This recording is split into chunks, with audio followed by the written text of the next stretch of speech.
जब सैया भरे कोतवाल तो डर काहे का ये, और इसी गूंज के बीच सुनाई देती है हवा फायरिंग की गूंज, जिसके बाद अब सवाल उठने लगा है। यानी कि सरकार उनकी, कानून उनके, तो भाई रूल किस बात की।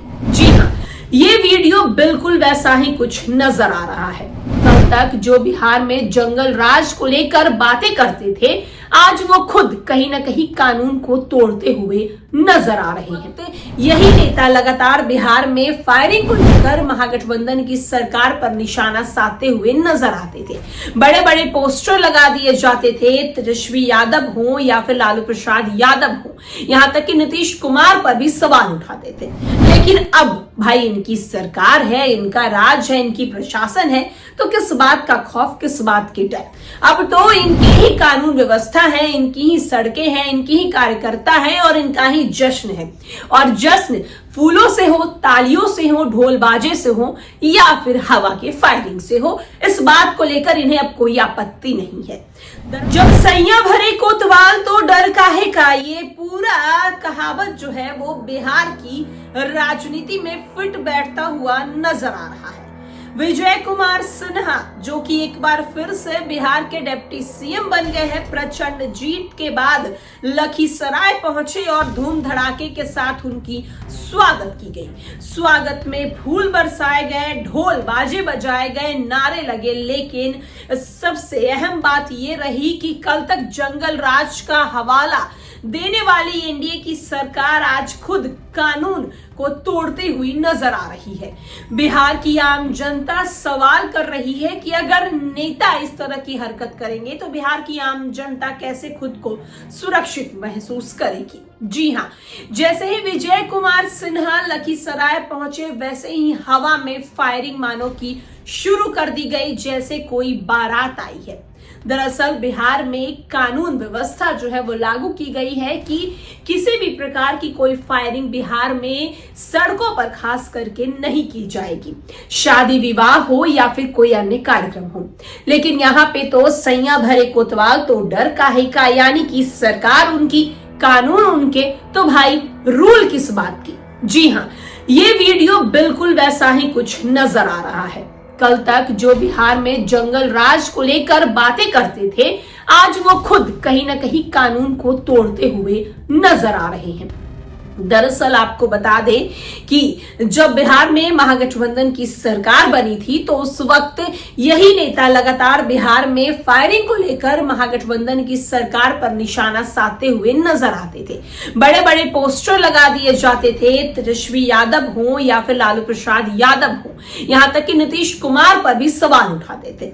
लेकिन अब भाई इनकी सरकार है, इनका राज है, इनकी प्रशासन है, तो किस बात का खौफ, किस बात की डर। अब तो इनके ही कानून व्यवस्था है, इनकी ही सड़कें हैं, इनकी ही कार्यकर्ता है और इनका ही जश्न है। और जश्न फूलों से हो, तालियों से हो, ढोल बाजे से हो या फिर हवा के फायरिंग से हो, इस बात को लेकर इन्हें अब कोई आपत्ति नहीं है।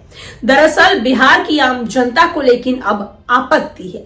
बिहार की आम जनता सवाल कर रही है कि अगर इस तरह के नेता काम करेंगे तो इससे बिहार में क्या अपराधी कम होंगे या फिर अपराधियों का मनोबल बढ़ेगा।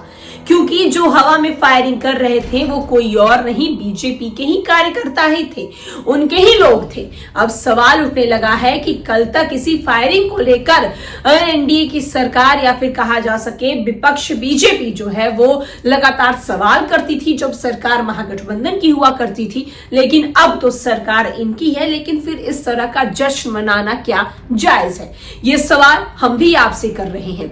जश्न मनाना सही है, लेकिन हवा में फायरिंग करना क्या कहीं ना कहीं बिहार की अपराधी घटनाओं की, खास करके अपराधी छवि को बढ़ोतरी दे रहा है कि नहीं, ये सवाल भी हम आपसे करना चाहते हैं। दरअसल विजय कुमार सिन्हा ने प्रचंड जीत हासिल की है इस बार बिहार के विधानसभा चुनाव में। विजय कुमार सिन्हा का लखीसराय में स्वागत किया जा रहा है। आप तस्वीरों में देख रहे हैं कि विजय कुमार सिन्हा के पीछे कितनी गाड़ियां चल रही हैं, उनके कार्यकर्ता कितने जोर जोर से उनके नाम के नारे लगा रहे हैं, फूलों की बारिश हो रही है, ढोल बाजे बज रहे हैं, चारों तरफ तालियों की गूंज सुनाई दे रही है और इसी गूंज के बीच सुनाई देती है हवा फायरिंग की गूंज, जिसके बाद अब सवाल उठने लगा है, क्योंकि कल तक सम्राट चौधरी जिन्होंने साफ साफ कह दिया है कि बिहार में कानून व्यवस्था को और वो बेहतर बनाएंगे और किसी भी अपराधी को छोड़ेंगे नहीं। दिन दहाड़े लगातार बिहार में किसी की भी हत्या कर दी जाती है, किसी को भी गोलियों से भून दिया जाता है। इसको लेकर सम्राट चौधरी ने साफ साफ आदेश निकाल दिया है। खास करके लड़कियों की सुरक्षा को लेकर भी उन्होंने बड़े प्रबंध करने की बातें कही है। लेकिन अब सवाल उठ रहा है कि अगर एक तरफ एक डिप्टी सीएम इतनी बड़ी बड़ी बातें कर रहे हैं, एक डिप्टी सीएम बिहार की कानून व्यवस्था को सुधारने की बात कर रहे हैं, तो दूसरे डिप्टी सीएम के स्वागत में फायरिंग हो रही है। आप क्या कहना चाहेंगे इस फायरिंग को लेकर? हमारे कमेंट बॉक्स में जरूर बताएं। फिलहाल के लिए इस अपडेट में इतना ही। धन्यवाद।